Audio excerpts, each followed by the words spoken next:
What is it about money mindset that seems to be the hot topic when it comes to coaching and building a new business? Nearly every entrepreneur I talk to has at some point had to deal with this concept that we just don't value ourselves enough to make loads of money. And yet that's why we're in this game. That's why we want to build a business. Yes, we want to make impact, but the majority of us also want to make great income.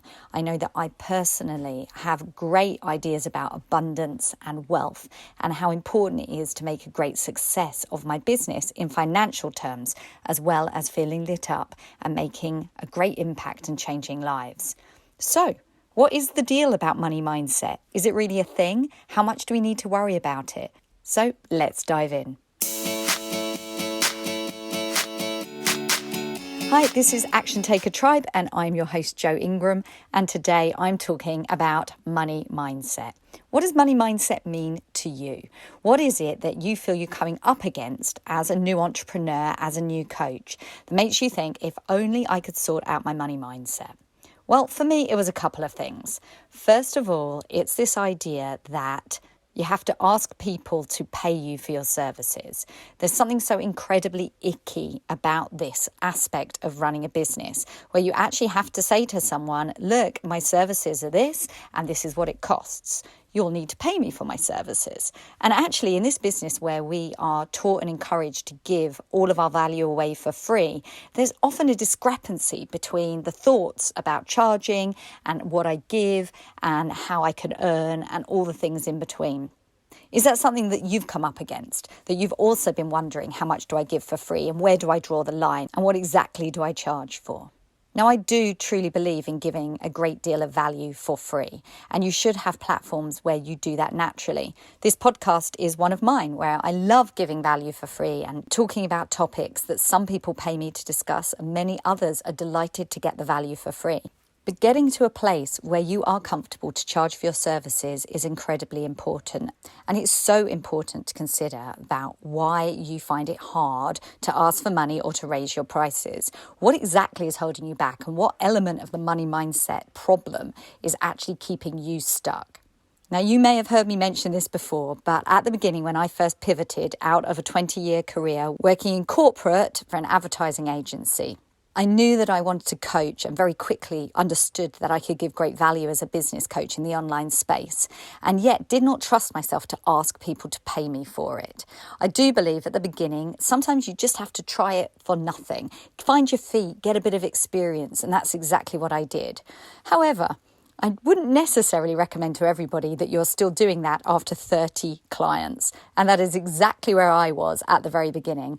Yep, you heard that right. I coached 30 people for free before I got paid. Now, why exactly did I do that? What was that about? Now, I know that for me, it was about feeling the confidence that I could do it, about seeing true transformation in others that made me understand that this was my calling and there is something that I could charge for. But I could have done that, surely, with a few less than 30. There was an incredible lack of confidence inside me that just had this need to overachieve, even in giving value for free, before I had the self-worth that I could charge. And in actual fact, what is it that created the transformation from somebody that kept working for nothing to somebody that got paid? And it wasn't even my own proactivity. It was a client that I was working with on that day who literally said to me, "You've been so helpful, but I have to pay you." I was like, no, don't worry. It's completely free. I just want to help you. And she said, "Nope, give me your PayPal details now because I am paying you." And I literally had tears in my eyes. I felt so overwhelmed. Like when I finally realized that this was the moment where I just had to accept with gratitude, to just say, "Thank you. I would really appreciate that. Here's my details," which I eventually did do after she refused to accept it when I kept saying no. The very next client I worked with, I'd asked for a very nominal amount for her to pay me for my time. And when I checked my PayPal account, she had more than doubled the amount that she put into that account. And the validation that I felt at that point, knowing that indeed I could charge for my services, for my coaching, for the transformation that I can create in others, was something that just completely transcended the experience that I expected. And knowing that meant that I had a future business, something that could sustain me and something that could become affluent and profitable. Is that the stage that you're currently at? Or perhaps you've moved on to the next stage, the stage where you are being paid and yet you're not probably charging your worth. Are you wondering, when do I raise my rates? Where's the right amount to set? Am I undervaluing myself? Am I charging too much and overvaluing myself? And all of these questions that run through our minds. I'm going to tell you now the exact way that I judge whether to raise my rates, the method that I use to raise my rates 3 times over the last year, and the only way now that I set my own rates and encourage my clients to do so. And here's the magic word. It is alignment. Let me tell you a story. Back at the beginning of the year, I launched a program that was one of the first programs I'd run, and I didn't really know how to price it at first. I had a call with some amazing pod mates who told me unequivocally that I was undercharging and I had to raise my rates immediately before I pitched on my webinar and launched my program. I, of course, believed exactly what they were saying because they were right, but I still felt quite nervous. But I did it anyway, and I went out in my webinar in this free masterclass that I offered to help people transform into intentional CEO thinking. And I went out and I gave all the value I had in my heart, and at the end I pitched and I talked about how they could join me on my program and that the price would be $1,000. And as I spoke those words, like my heart was in my mouth. It just sounded at that time like such a large amount of money to ask somebody to pay me, particularly as I was coming off the back of asking so little for some one-to-one coaching. Now, 2 incredible things happened after that. Firstly, some people bought it. I was so excited that people had stepped forward and said yes to this offer, an offer that went well beyond my comfort zone when it comes to pricing. But secondly, I literally hid under my duvet until the cart closed. I just felt so icky about this offer. And I asked myself, what's your problem? Why are you feeling so uncomfortable, particularly as you've had some people buy, and yet something just didn't align within me? I reached out to some of the people that didn't buy from the masterclass and asked them, what was it about the offer that you didn't like? And the feedback came that actually the offer was really appealing, but it went on for a little bit too long, the program. And the price point, because it was such a long program, was just not something people felt comfortable with.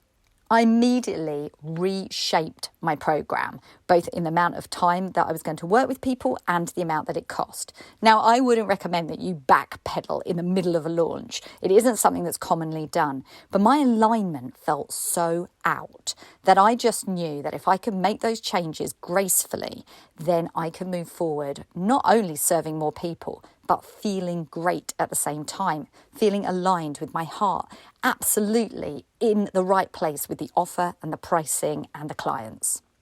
Now, they say do it messy, not something that I, through my corporate life, have ever felt comfortable with. And I'll tell you what, boy, was I doing it messy. I contacted the people that had already bought and came to a graceful, unique solution for each one of them, so they felt comfortable progressing with me, which they did. And at the same time, I onboarded several more people onto the program, which went on to be a thrilling program that both me and my students thoroughly enjoyed, and everyone got the progress that they needed. And me, I got extra clarity when it comes to alignment and pricing. I got that first-hand experience of going out with something that just did not feel right to me. Even if I was worth it, even if my program could transform, I didn't feel good. And feeling good is so incredibly important. So how do we find the right alignment without undercutting ourselves and making sure that we're moving forward and progressing? And ever since that experience, I always apply this method to pricing my one-to-one work as well as my programs. The first stage is to simply pick a price you feel really, really comfortable with. And now start increasing it in your mind or on a bit of paper until you reach a point where you start to feel a bit icky, and then finally reach a point where you feel downright uncomfortable. Now, your first price point is somewhere between the original price that you set and just feeling a bit icky. that's where you need to start. Now, there is no shame in having a beta price point. That is absolutely fine when you're new and you're just finding your feet and you're starting to bring clients towards you and getting those first transformations. Make sure that your clients know that it's a beta rate and they are getting an amazing deal. In fact, ask them to help you formulate the content or program as you go. These are special times. It's a great opportunity for somebody to work with a new coach and get that transformation at a cut price that perhaps they really needed at the time. And it's a great experience for you as the new coach to go into something feeling like the pressure's off and you can just do your magic. There is something really freeing about that.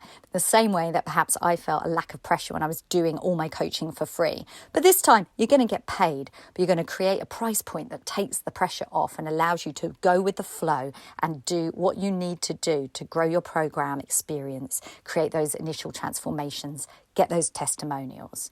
But here's the thing, you don't want to get stuck there for too long. You want to make sure that you're progressing and your rates are going up. So how do you do that? Well, I do it like this. I simply feel into my feelings. And the feeling that gives me the most resonance with knowing that it's time to raise my prices is that of resentment. You know that feeling where you get on a call and you think, oh no, I'm so busy today. Do I really have time to do this? The resentment that says, have I got time to take on another client? The resentment that even suggests to you that it's time to do something different. Now, probably what you need to do differently is change your prices at that point, because what you should be feeling is thrilled, lit up. And here's something interesting. And this is that when you charge more, you actually raise your game. Because when someone's paying you what you consider to be an incredible amount of money for your services, you want to nail it. Now, different people respond to pressure in different ways, but certainly you should lean in, if this is you, to raising your prices because you know you are going to show up with bells on. You're going to show up 120% compared to what you would have done if you were just giving it away for free. So two slightly contradictory ways of approaching it. The point is to do the one that feels right for you. And it may be that the one that feels right for you just depends on when and what. One might feel right that you might want to just charge less, do a beta, go with the flow, take the pressure off. And then for another program or another coaching package, you might feel like putting the pressure on yourself. It's simply about your energy. So you have two different options available to you. Also, looking at your calendar is a phenomenal clue. Are you booked out? Are you converting your discovery calls? Are you getting people booking onto your programs? If you are, it's probably time to raise your prices, because you should get a little bit of resistance. You should meet with people that feel that you're not right to work with because you're a higher price point than they're willing to pay. These are people who probably wouldn't show up with all their passion to do the work anyway. And as you start to raise your prices, you start to weed out those people who are serious about the transformation you offer and those that are not. Bottom line, money mindset is an incredibly important part of being successful in the entrepreneurial space. I hope I've given you a few ideas about how to approach your own money mindset. And before I go, I also want to share with you a book that I have read recently. It's called Rich as F-U-C-K by Amanda Frances. And I was really, really impressed by what she had to say, because her teachings and her journal prompts really allow you to dive into your money mindset, particularly as a female entrepreneur. So give that book a go. Two other books that I'm going to share right now too, which I absolutely loved in the past too, is You're a Badass at Making Money by Jen Sincero, and also Lucky Bitch by Denise Duffield Thomas.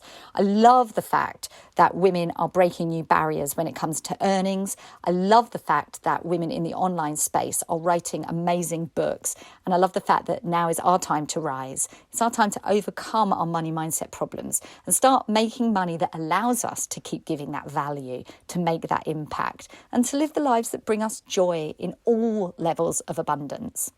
So this week, to your inspired action, have an amazing week. If you want to jump on a discovery call with me, I am here. I'm going to put the link in the show notes, and you can find out in a free strategy session exactly how I can help you overcome your challenges as you're building your business in the first year. Take care. Bye now.